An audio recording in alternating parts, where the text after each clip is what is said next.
So when I signed my first record deal in Nashville, my A&R guy was a guy called David Conrad.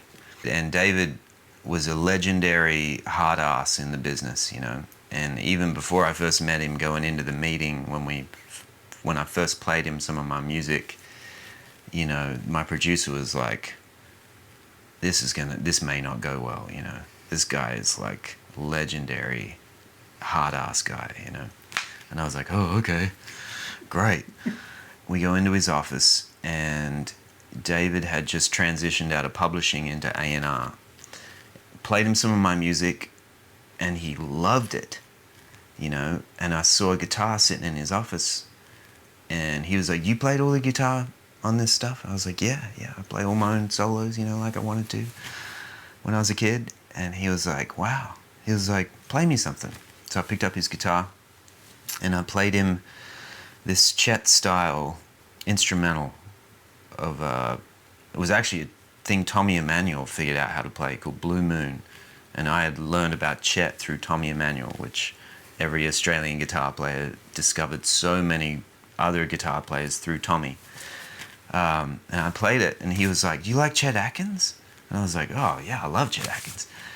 Well, you know, here's the keys to the here's the keys to the castle, because, you know, I didn't know that he was really close with Chet, and that he and Mark Knopfler were really close, and he signed Mark Knopfler to his first publishing deal and got a ton of Mark's songs cut by country artists in the 80s and 90s. I had no idea of any of this history. So I fall in with David, and he sends my record to Mark Knopfler. And he calls me up. David calls me up. He was like, hey man, I was just talking to Mark. He loves your record. And I was like, what? Really? He was like, yeah, he loves your voice. He was like, he loves your guitar playing, loves your voice.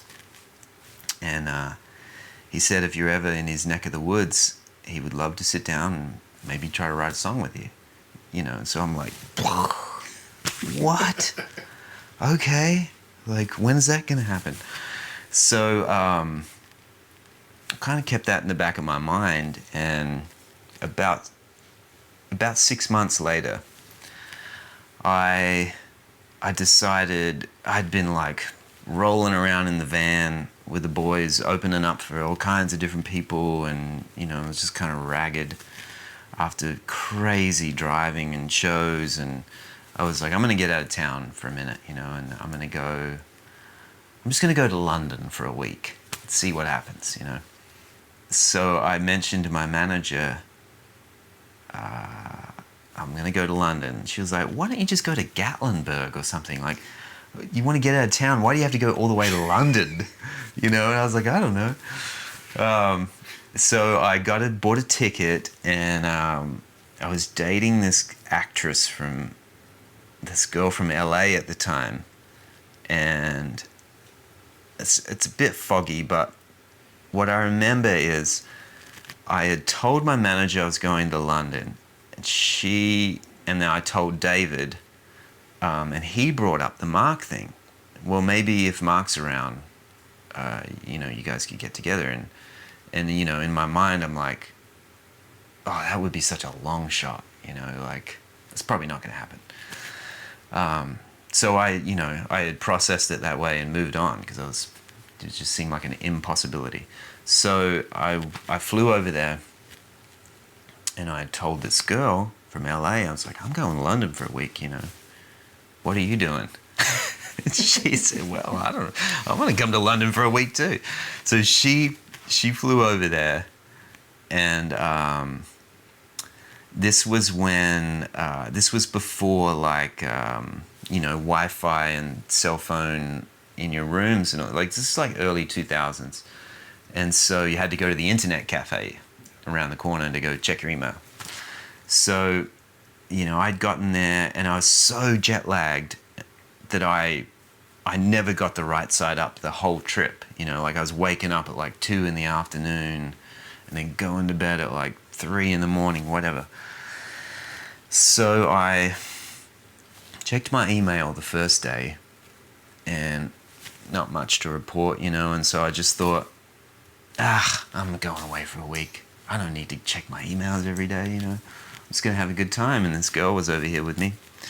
Okay, so the other thing that happened the week I went was my publisher got wind I was going to London, and they were like, hey, we got this great hit songwriter that's having hits in Nashville, and he's an English guy. We'll hook you up on a co-write. And so I was like, okay, cool, you know. So my publisher had set me up to write a song with this guy, Steve McEwen. I told her, I was like, look, I just got to go do this one thing. I got to go write a song with this guy, apparently, you know. And we got on the subway, and I don't know how the hell we figured that out. We got to this other part of London, and he had this beautiful writing room up in this church. I mean, it was just incredible. So I told her, I was like, you can just go to the cafe around the corner, you know, while we're working, while we're writing, just, you know, might take a couple of hours, and then we'll, you know, go back to the hotel.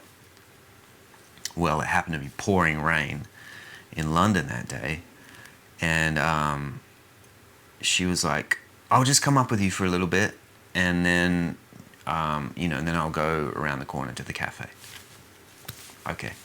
So we go up, I meet this guy, I've never met him before, and he was like, hey, you know, great to meet you too.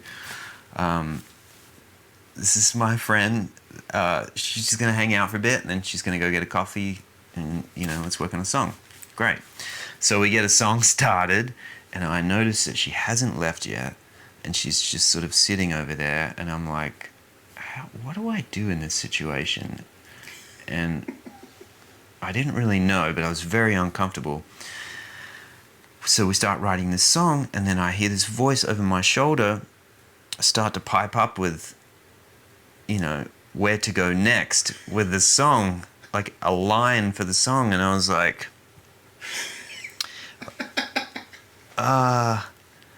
yeah, okay, you know, I'm sort of caught in this crossfire of this, and I was like, this is not a good look. And I didn't have the smarts or the courage or the you know, wherewithal to sort of be like, hey, you know, you should go, just go get a, you know, go. I could have said anything, but I didn't say anything, you know. And so, you know, 2 hours later, suddenly a 2-way co-write is a 3-way co-write. This girl. We had this crazy week of just bouncing around London and having a good time. And I got home, I got back to my house in Nashville, and I, you know, went to check my email, and there's this long chain of emails. And the first one was from my manager, Jedd, where are you? Please check your email. We're trying to get a hold of you. Oh, okay. Whoops. Add it to the list of emails that I had when my publisher started chiming in with who was the girl, who was the third person on this co-write that was in the room with you, like, you know, this guy Steve said you brought your girlfriend to write a song with you, like, what are you doing? You know. I was like, oh man, I got it from all angles when I got home. And the next one is David Conrad. Jedd, Mark is available this week. He's going to send a car for you down to London. You can go stay with him. Come up, stay with him for a couple nights, and you guys can work on some music. And then he'll drive you back to London, you know, get you back to where you need to be, you know. And I'm just reading this email like it's in slow motion, you know. And my heart is just doing something it's never done, you know. It's just like melting out of my body.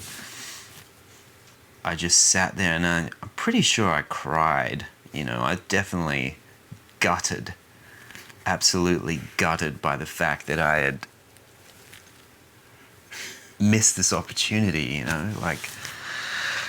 So I sat there, and you know, and then I started reading the rest of the emails, which, you know, which just turned into like, it was hilarious, really. Like the anger by the end of this, chain of emails, like from my manager, and from David. Where are you? What are you doing? What the fuck are you doing? Why aren't you? Why can't we get a hold of you? Like, what's happening? We laugh now. It had just been terrifying at the moment. It was awful. It was awful. It was not fun. It wasn't. And it wasn't fun. That was the beginning of a series of things falling apart in my career and in my life, and just, a terrible chain of events. Did the people at the label and management just think you weren't serious, or? Oh yeah. They were, and I was, unfortunately, I was just blowing every opportunity that came my way, because I just really didn't have a handle on my personal problems, and it's funny. I mean, you have to laugh about it, because I couldn't hold on to that sadness. That would be pointless. Did you ever get to meet Mark Knopfler? I did. So what happened was, years later, probably 15 years later. Well, firstly, I'd gotten to know Paul Franklin a bit, who I knew from the Dire Straits stuff at the end, and then Mark Solar Records, and I got to become good mates with him. And then I got to know Glenn Worf really well, through sessions, and we were getting hired to play on records together, and I got to know Glenn great, and he's one of my dear friends. And they were touring in the US, and I told Glenn, I was like, hey, I want to come out and see a show, I don't want to come to a Nashville show because I feel like that's just going to be crazy. And so I ended up flying up to St. Louis. Yeah, and I stayed the night, and I said, I don't want to bug anybody, obviously, I don't want to gurm anybody, but if there's a way just to shake Mark's hand and say thank you, for all this great music, and whatever, if there's a small chance that's possible, that would be great. And he was like, yeah, no, it's all good, come to the show, I got you passes, come say good day. And so I went backstage, and Richard Bennett was there, who I absolutely love. Got to say good day to Richard, and then Glenn went and grabbed Mark, and Mark came in, and I just made my record West, and I wanted to give him a copy of it, because I don't know, I was proud of it, and I didn't expect that he would remember me from forever ago. So, he came in the room, and I said, hey, I'm Jedd Hughes, I'm a friend of David Conrad's. And he was like, oh, David, love David. And he didn't remember me from years ago. But I gave him my record, and he was cool, he was like, I hear it's hard for a guitar man in Nashville these days, And I was like, yeah, I guess it is, yeah. I didn't really know what to say to that. I was like, is it hard? Yeah, I guess it's always hard. I don't know.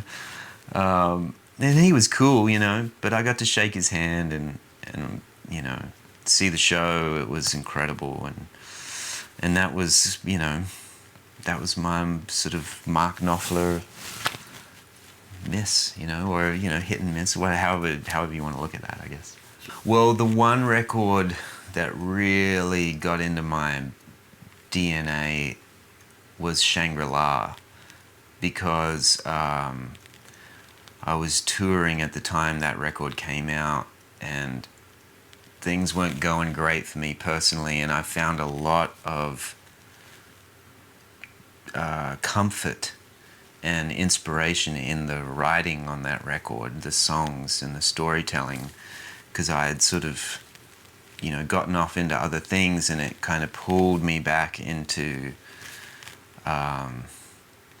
just a very contemplative, creative place, because I feel like that the space on that record is everything is so minimal yet impactful, I think that record really took me down a path of, being aware of that again and then reconnecting other dots. Yes. People don't talk about him as a songwriter enough, I think. I don't know why, because to me he's one of the absolute greats. He is a brilliant storyteller, like exceptional. I mean, my wife, who is she is a tough cookie, man, and she has very, very high level taste in music and writers, and she doesn't play music at all.